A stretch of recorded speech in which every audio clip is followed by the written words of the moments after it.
Last words of the last Nuremberg prosecutor.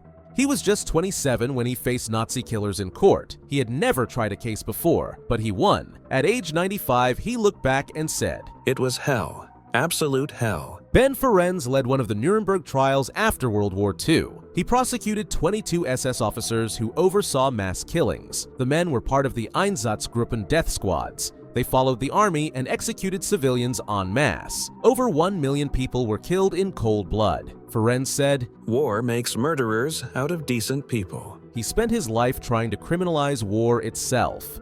At war's end, he was assigned to George S. Patton's headquarters. His job, enter Nazi camps and collect evidence of crimes. "First camp we hit was a place called Gusen." He later recalled, "Dead bodies all around the place piled up like cordwood before the crematoria." He entered Mauthausen, Flossenburg, and more. He found death registries, names, photos, and records. Germans were so kind as to leave a complete record of all their crimes. Using only documents, he built his case in 2 days.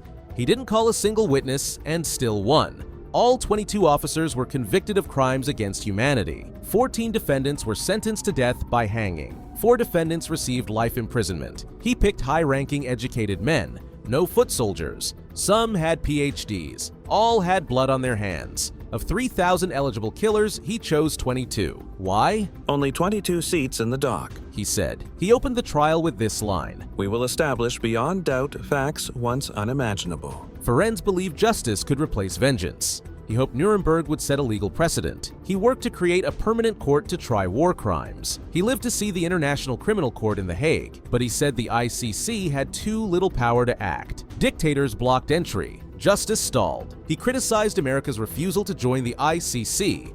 When World War II was over, Americans were loved everywhere. Now they say, "You made the court but won't join it." He blamed a few senators for blocking progress. "They're entitled to respect," he said, "but not to lead us." Ferenz saw war as not only evil, but foolish. "War is hell. It's not terrible. It's awful. You send young people to kill other young people who may never have harmed them or anybody else." His final message was 3 words. Law, not war. He said choosing law over war would save billions.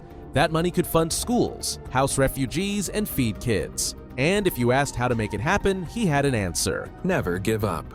That was his second mantra. He kept working for peace from his small home in Florida. "All I can do is urge the world to come to its senses." That was one of his final interviews. He died in 2023 at 103 years old. But his legacy still calls the world towards sanity.